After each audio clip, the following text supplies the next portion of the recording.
Let me get on my knees. Okay. Whoa, Daddy. Oh, this is rare, so.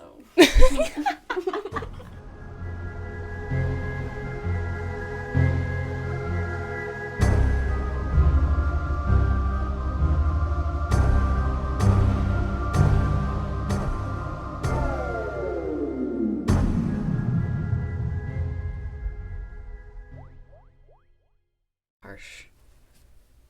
Is that the one I got you? Yeah. Oh, nice. I want to try the flavor because I got. I think it's up there, the one you're looking for. That one? You're looking for the other White Claw? Yeah.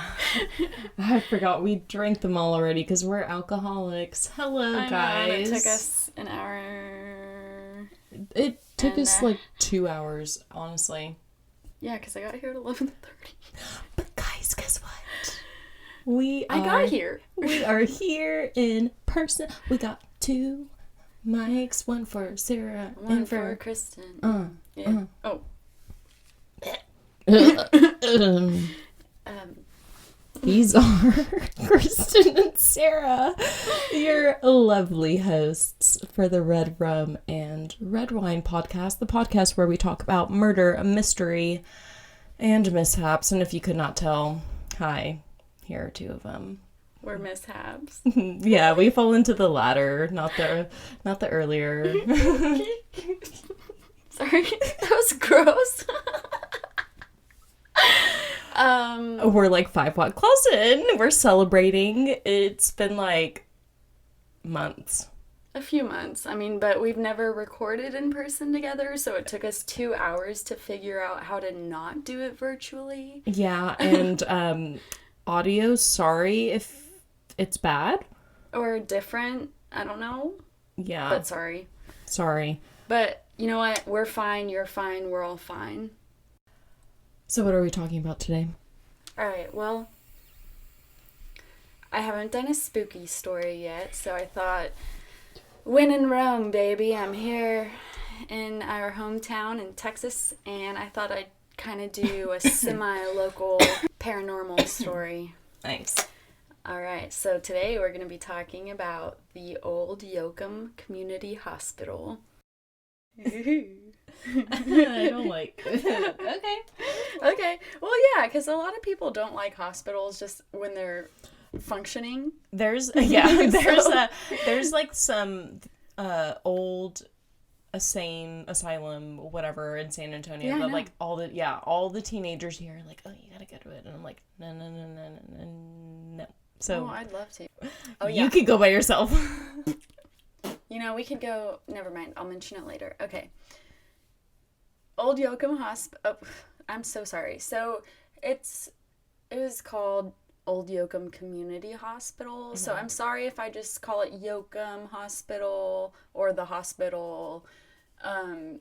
It's just kind of a long. Name. Yeah, it's a long name. We're tipsy. We don't want to say the full. And I think so. Old Yoakum Hospital is an abandoned hospital in Yoakum, Texas.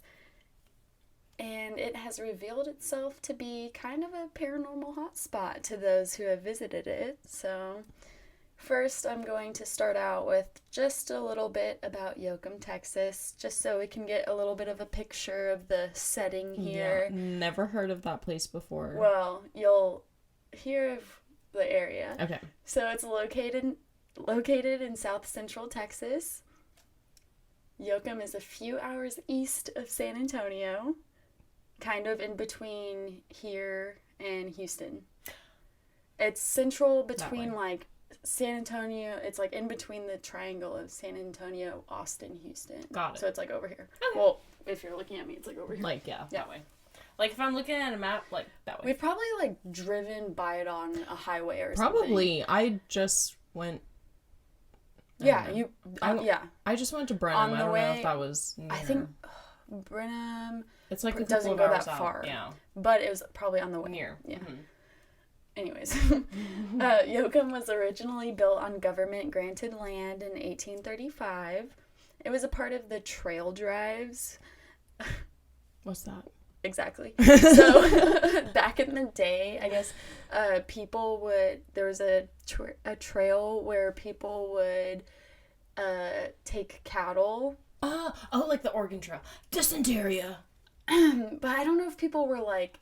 Dysenterious? Like, moving in wagons. Oh. I think it was just I probably should look more into this, but I was like, you know what? You know what do you expect from this podcast? Basically, cattle such as longhorns would travel on this trail, I think, to either just get transported for sales and drop-offs and, to just... There's a certain trail cattle took to get places. Like, no, I get that. By human. Yeah. Like, it's, like... Whether you're cattle transporting them, selling them, buying them, they're going to travel some way, right? So this was... That's the trail that they used. Okay, anyways. That makes sense. Yeah. Not anymore of what we don't know. Well, they didn't have, like, the big old trucks that they... Yeah, exactly. They don't have fucking cattle trailers. Yeah. So back in the olden days. Back in the olden days. So Yoakum... We gotta get our cattle on the trail.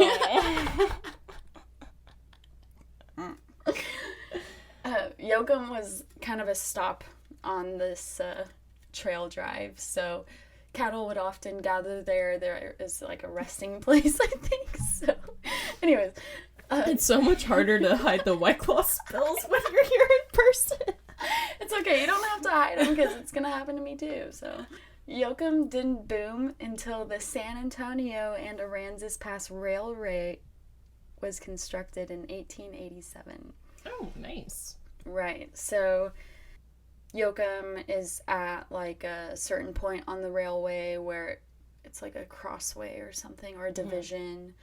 And after the railroad was introduced, the town was officially named after Benjamin F. Yoakum, who was general manager and vice president of the railroad line that I just mentioned. So, good. Don't try and hide it. You might as well just, like, wait for a pause and... I was trying to wait for a pause, but then I accidentally got my finger too far under, and then I was like, I just gotta go for it. No shame in the game here. What is it? No flaw in the claw, or what is it? Ain't no laws when you're drinking claws. That's the one. Oh God! Except when drinking and driving, there are laws with that. Oh yes, of course. Drink responsibly. See, White Claw, you can sponsor us. Please. We promote White Claws responsibly. Yes. Thank you. Please email redrum and redwine podcast@gmail.com for inquiries. Yoakum was and is considered a very rural and smaller town. Yoakum is also just kind of fun to say. I know. It's I don't know if you want to say how it's spelled, or I can spell it. It's Yoakum. Yoakum. Yeah. So even though Yoakum was, kind of smaller and stuff, by the 19th century, the town decided they needed a hospital to serve the residents. Like, who wouldn't want such a place? So this is when we get into Old Yoakum Community Hospital. But before it was Old Yoakum Community Hospital, it was named something else. The land and money that made the hospital possible was donated by a local named John Huth. Huth. Mm-hmm. And the rest was covered by the city, but John Huth donated the majority. And so it was originally named Huth Memorial Hospital. It was opened in 1922 and started as a 13-bed facility, so not huge, but, it kind of grew eventually.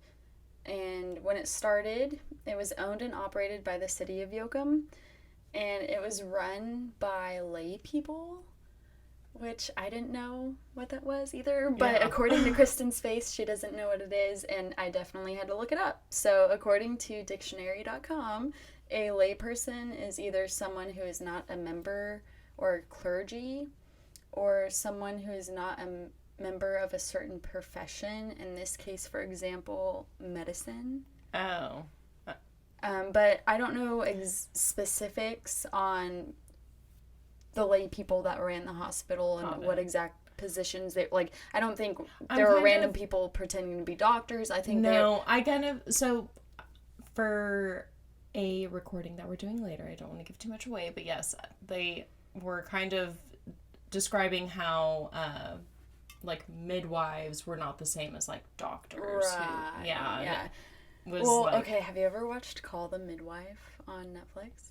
No. Watch it. I think my mom has watched it, so I've like seen clips of her watching it, but so this story kind of just like reminds me of that show, and you'll see why in a minute. And it kind of also reminded me of the layperson thing, because there are different professions and different positions, even though it's okay.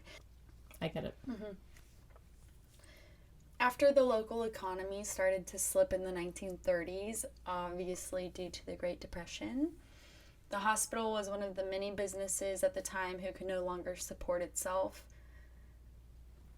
The Huth Memorial faced closure unless it was taken over by a private organization. So this is when Blessed Sacrament of Victoria and the Sisters of the Incarnate Word took over the management of... Wait, because you're not... No, you'll say it later. Because... Just wait. I know what you're gonna say, but just wait, because... Fine. Good thing we're in person for this one. My college was Incarnate Word, for those who don't know why I'm freaking out. But, yeah. Because I actually did graduate from college, guys. It just took me a while, you know. Like, I know I dropped out, but yeah. No. Don't worry, I did graduate. It just took me a second. Yes. Incarnate Word took over the management of Yoakum Hospital in 1933. So the hospital started to grow a little bit. It went from, 13 beds and started, expanding a little bit. It found funding, which definitely created opportunity for major expansions. So they had 2 different expansions, one in the 40s, one in the 60s. And eventually, the hospital was a 3-story, or with a basement, I don't know what you consider that, but 3-story building that offered, different services, not just like 13 beds for the town. But by the 80s, the hospital started to struggle more financially. Also in the 80s is when Huth Memorial Hospital was reformed as Yoakum Community Hospital. This is when the current Sisters of the Sacrament stepped down from the 2 I mentioned above, and it was taken over by the Sisters of Charity of the Incarnate Word, San Antonio. Okay, Kristen. I know them.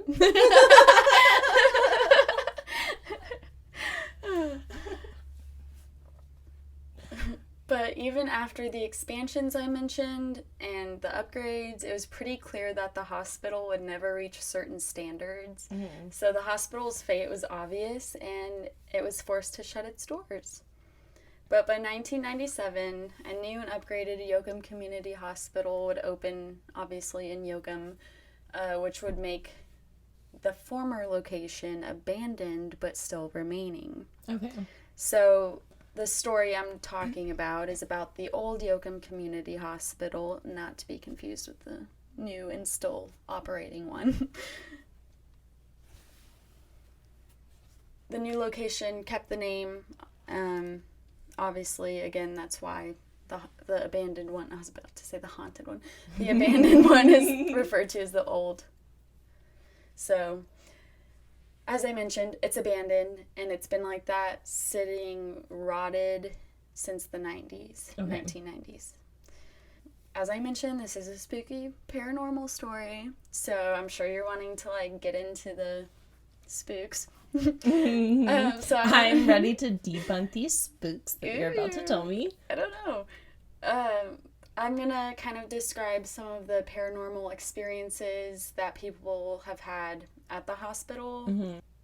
So people have described a very heavy energy, such as obviously vibes in general, but people have gotten nauseous, felt like they're gonna pass out. Mm-hmm. They get tingling in parts of their bodies.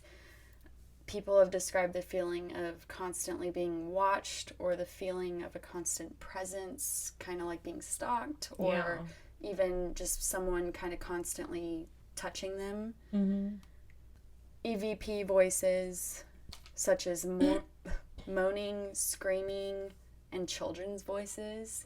And I don't know, I feel like anyone who's listening might know what an EVP voice is, but it's when otherworldly voices are recorded on different kinds of equipment, and EVP stands for electric voice phenomena. So, just FYI. People also experience cold spots. They hear footsteps or feel the presence of them, like someone following them. They see apparitions or dark figures. People have seen orbs and sparks of light and scratches on their body. And sorry, what was was there any super traumatic events? I know you said it was like a... Okay. Because I know you said it was used for cattle, but I'm like, cattle Well, that's just the town. Cattle don't do that. Yeah, so I just wanted to list, before I get in some of the details of the more hauntings. As soon as people get in, this is the experiences that they so get. These are just the general experiences. I always get so weirded out once they say, like, oh, I got scratched. I mean, I don't know. Yeah, I don't know. Well, because I watched a few different paranormal investigations. I just think back to that girl, Christina, doing the Bloody Mary. And she's told me the next day. I don't know, because it's rough. I'm just going to keep repeating myself anyways. No, sorry. Just because it reminds me, but I don't think that this TV show is real. Haunted on Netflix, and they're like, oh, it's based on true events. And one of the girls... I stopped watching it. It's like, it's not real. It's not. Well, in the reenactments, come on. Yeah. But one girl was like, I woke up and I had razor blades all over me. And I'm like, there's no way that this happened, and it did not make news. You were wearing one of those magnetic face masks to bed. Yeah. You didn't put your tinfoil hat on that night, sweetie. Like, I am just like flabbergasted. I'm like, there's no way that I did not hear about this and this actually be. It's so annoying. It's a real thing. Well, the second I knew it was fake was when last season they had done like she found out that her dad was some serial killer or something, and she found trinkets and she burned them, and I was like, no way you would fucking give them back to the fucking family that deserve to know that their fucking loved one has been murdered. You're just as bad as your dad. Sweetie. Yeah, you are just as fucking bad as him. Like, Hello. Fuck you. And that's when I was like, no. I was like, there's no way that this bitch really fucking did this. If she's talking about this guilt that she felt for her dad, like, no way did she do, like... I want to know how guilty you feel now. Yeah. No, yeah, like there are literally people out there that can have closure, and I was just like, fake news. It's so upsetting though. Like, I love Blair Witch, but I really hate the precedent that it's set for, like, oh, this is based on true events. Yeah, but they also set the precedent for that style of filmmaking. I still get scared looking at that. Is like, that's one I haven't seen in a while. Oh, we should. I haven't seen it in a while either. We should watch it. Yeah, it's on Hulu. It is just one of those that, like, no matter the time, because I had just talked to someone. Because we walk through the woods sometimes. Yeah, I had talked to someone who had recently seen it, and they had never seen it before. Okay, it was Connor. And okay. I think it was Connor. He had said that he had never seen it before. I don't know. I spent a lot of read. And watching it, he got really freaked out. But it's just one of those. It's timeless because.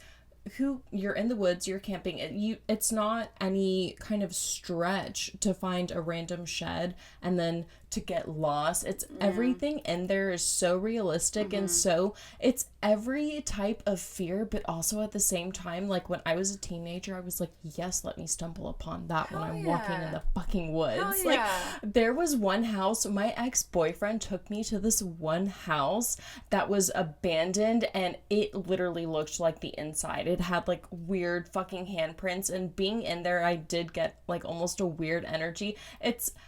I get what they mean by you feel a presence, or, like, you go in there and the energy shifts, but at the same time, it's like, It's hard for me at the end of the day to, I guess, just, like, imagine that, like, this spirit has enough to kill me, or...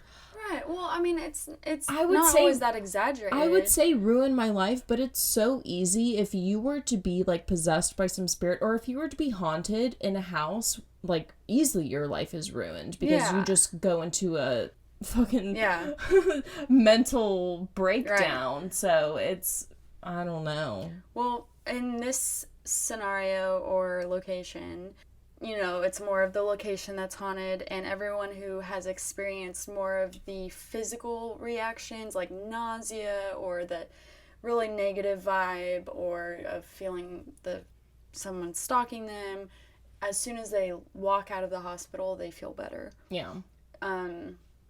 So I don't know. But it's just so hard to prove that. At the end of the day, it's just personal experience. And after watching the investigations I watched, I see some of the stuff that's there, but there was no, like, hardcore evidence. Yeah, and even, like, Skinwalker Ranch, so that documentary that I had watched about it, the guy, McKinney, I believe his name is, I'm so sorry, go back to that episode, but it's the dude that got hired by the brand new billionaire Fugel or whatever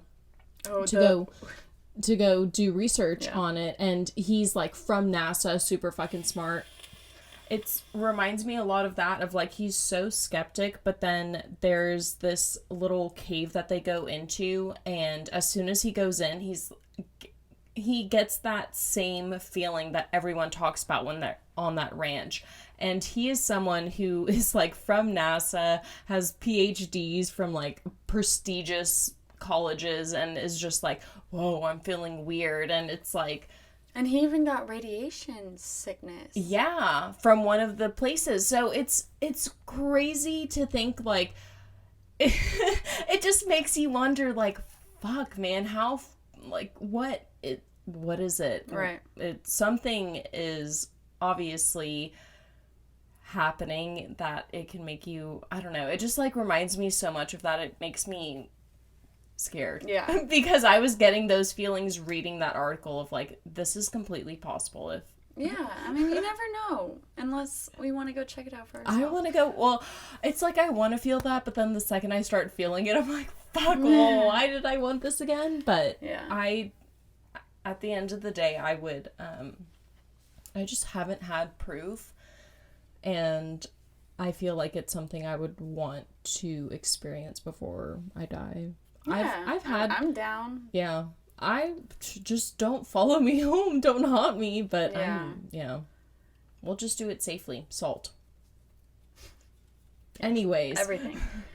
All of the people who have experienced the physical symptoms or ailments, like being the bad vibes being followed or scratched, or the nausea, as soon as they walk out of the hospital out into fresh air, they feel better. Yeah. So, I don't know.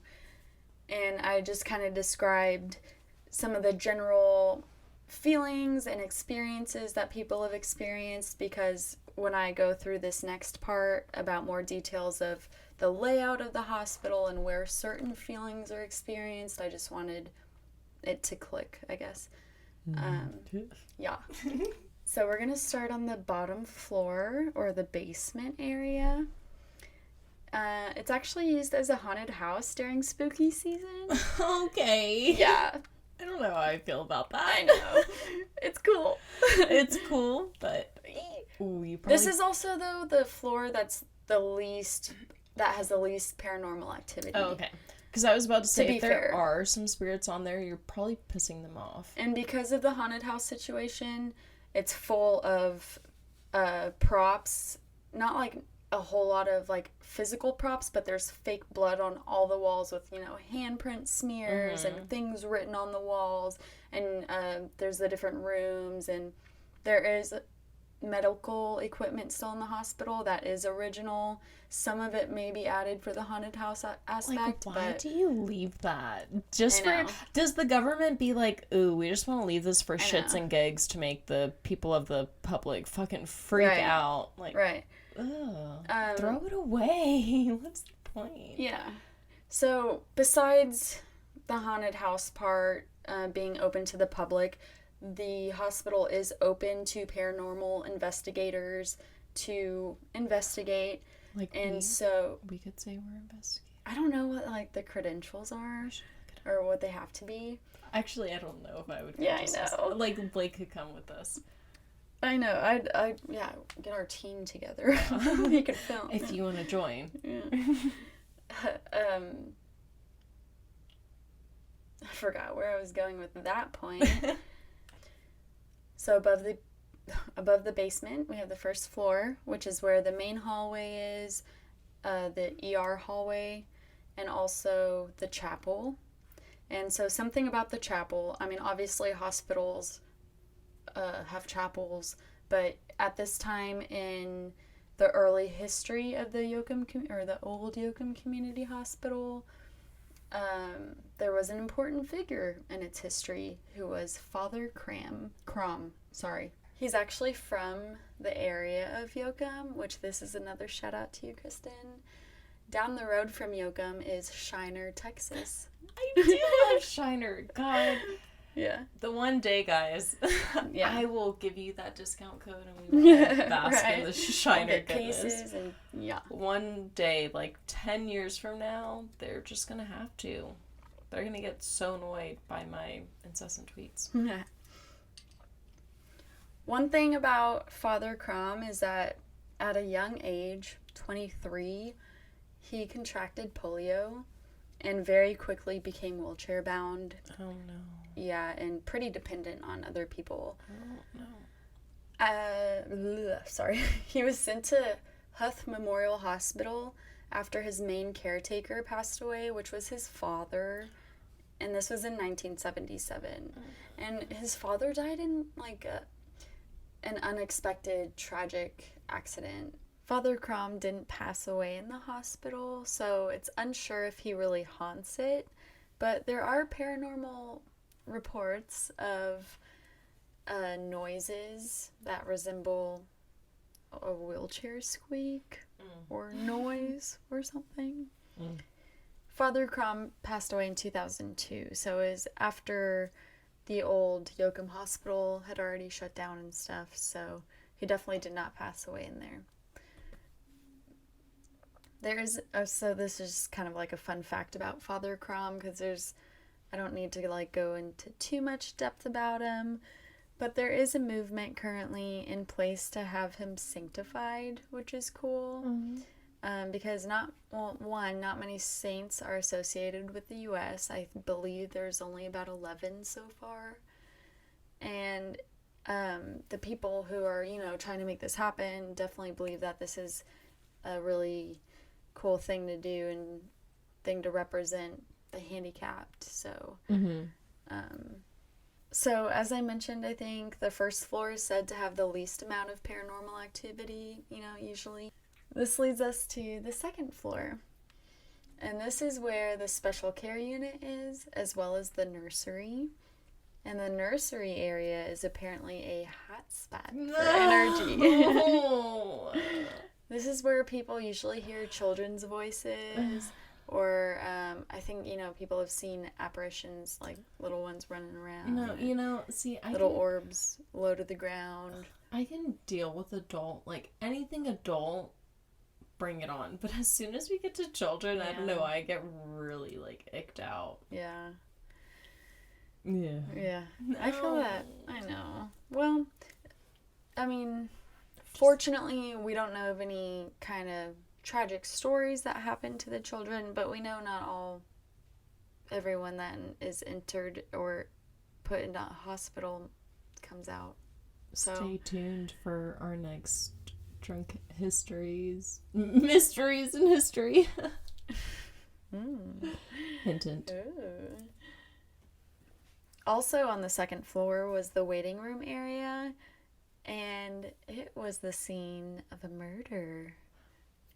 So this is the one murder that is recorded at Yoakum Hospital. So any other deaths that occurred there are either unknown, unrecorded, or happened because of medical reasons Yeah, and natural causes or it's whatever. It's weird to have a murder at a hospital. Exactly. Unless it's like some sketchy shit. But nurses who kill. Shout out Oxygen. We do love Oxygen up in here. Oh my god. So, in 1992, a nurse was murdered by her estranged husband. Oh shit. It's always the husband, man. Her name wasn't mentioned in any of the research because apparently, I mean, what was said is that a lot of her family still lives in the Yoakum area. And they believe her spirit is still in the hospital. She was apparently on the clock, obviously, and her ex stormed into the hospital in a rage. They argued for a minute, and then in the waiting room area, he gunned her down. I mean, not that it really did anything, but at least she was already in a hospital. Yeah, I mean, that's like the best place to be shot. Yeah. Because when it happened, I guess the other working nurses and staff immediately, in a panic, dragged her body to the ICU, but she shortly passed away afterwards.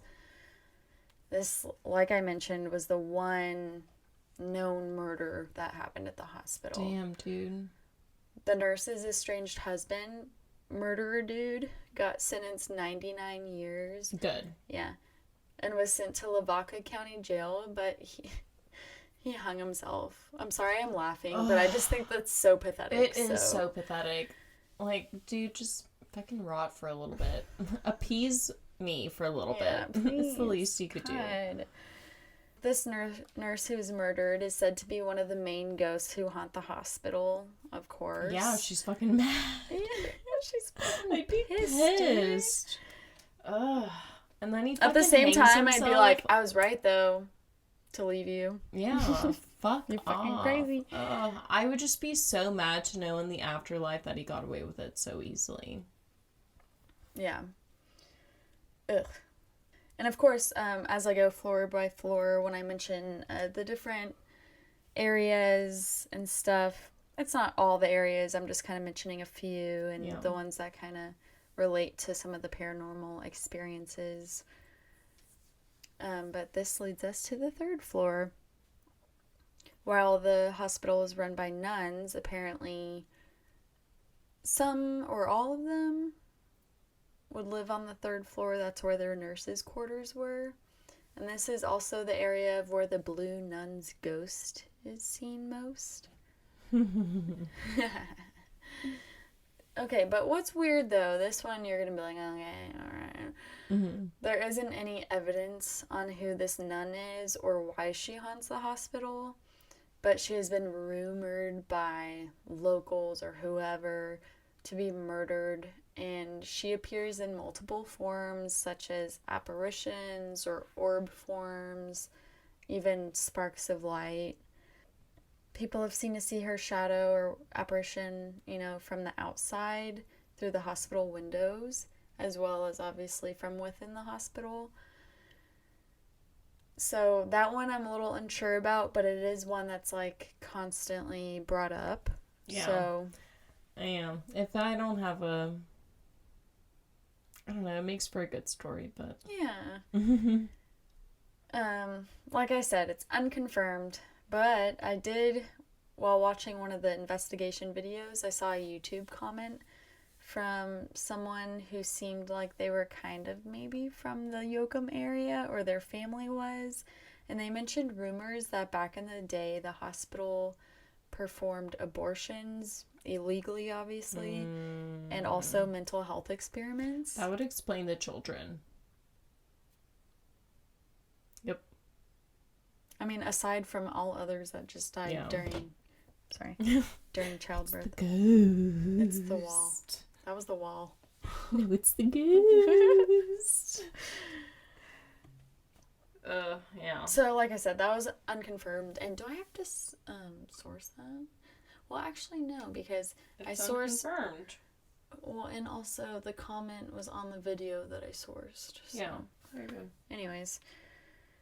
But if that if the whole illegal abortion, underground abortion, and mental health experiment thing is true, then it definitely contributes to the vibes.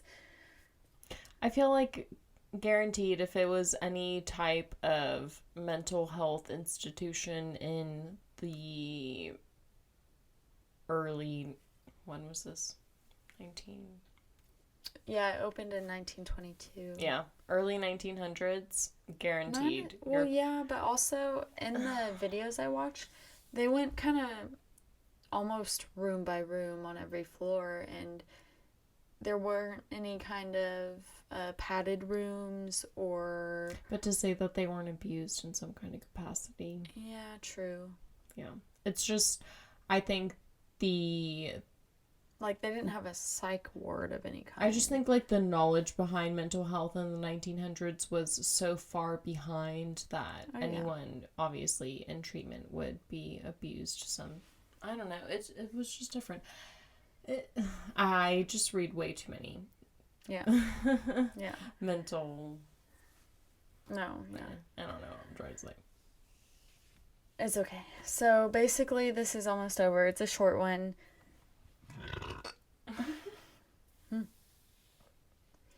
I was talking about the story, not the burp.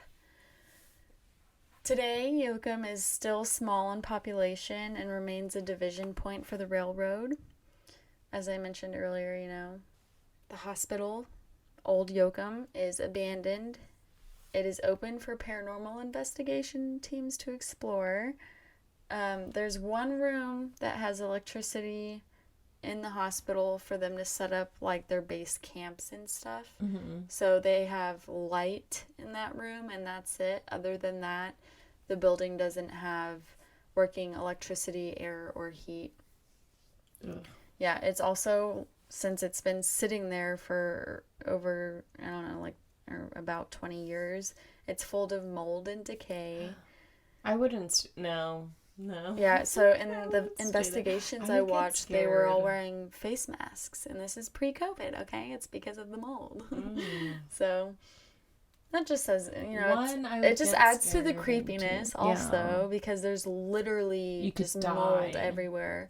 And on the third floor, where the nuns' quarters is and stuff, that's where the mold is the worst. And so a lot of times people don't spend a lot of time investigating up there. Mm-hmm.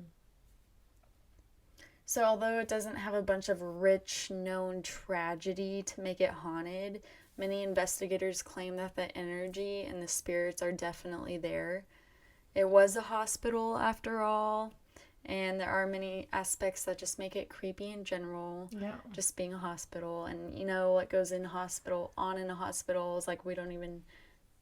Especially at that time period. Yeah, exactly. And I mentioned when I was talking about the haunted house, I think about how there's props, but there's also still medical equipment laying around the hospital. So even on the mostly the second floor where a lot of the activity happens, when you go kind of room from room, there's some of the hospital... I don't know if I should say relics or kind of like timestamps and stuff kind of placed, like there's in one room, there's a hospital bed laying there with a blanket on it and an IV stand next to it. And there's like a teddy bear laying in the bed. So obviously that was placed there by the people who operate the property. So they do small things like that to kind of give it this extra creepy feel. No.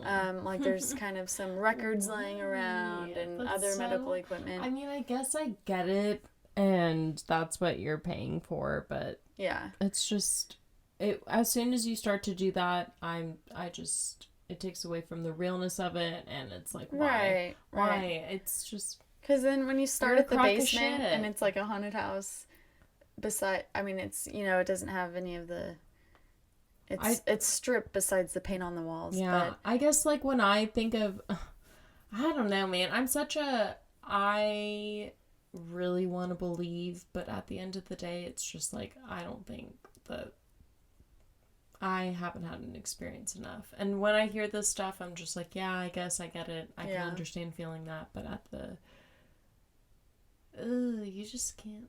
I don't know. Right. Where I this point. No, it's okay. I feel you. I'm a little drunk now, Yeah. but I think it's a crack of shit. That's just me. Come at me, ghosties. I guess next week I will tell you, now that I'm being haunted, I take it back. So, Old Yoakum Hospital, you know, if you Google, like, haunted places in Texas or whatever, it's listed as one of the more haunted places or buildings, locations in Texas. As far as Yoakum Town, today, it's still pretty small. In 2018, the population was 5,944, which was less than it had in, like, the early 1900s at one point. Oh, wow. Yeah, it actually kind of got smaller. Wow. Of course, as cities grew around it, I don't know how rural it is anymore, but it's still small. There is an HEB, you know, a couple parks. Hell yeah. There's a Yoakum Heritage Museum. I think I could get by living anywhere as long as there's an HEB near me. HEB. Oh my gosh. And then, of course, the current Yoakum Community Hospital. Nice. So that's Yoakum today. It doesn't seem like there's too much else, but of course it's full and rich of history. And did I say history? History. I think I heard history. I don't know. Okay. I am also slurring, so it sounded good to me. Yeah. Cool. So, yeah, it was just, this is one that I didn't think I had heard of. It's not, you know, like I mentioned, there's not a lot of crazy, confirmed, strong details, but it's definitely one of those stories and haunted locations that's out there and that's a little bit talked about, and so I wanted to talk about it. Yeah, I would for sure say that I would have to visit it before I could give a honest opinion. Well, guess what? We're visiting it. Guess what? Huh? Around Halloween time, they offer overnight explorations and investigations for non-official paranormal teams. I'd be so down to go. 5 p.m. to 12 a.m. I'd be down to go. I mean, I think they still do it. I don't know, like, after COVID and stuff, I don't know how, but it's Texas. They're, like, kind of back to normal, so. Well, fuck, man. Well, fuck, man. Follow us on Twitter, Instagram. Follow us on Twitter, Instagram. Thank you for... I don't know. I'm still a skeptic, but I thank you for the attempt of trying. So sorry. I felt like I had to sneeze, but then I started coughing. Right when you think COVID's over. And until next time, cheers to... Recording in person, bitch. Cheers to recording in person, bitch. And cheers to investigating and... Cheers.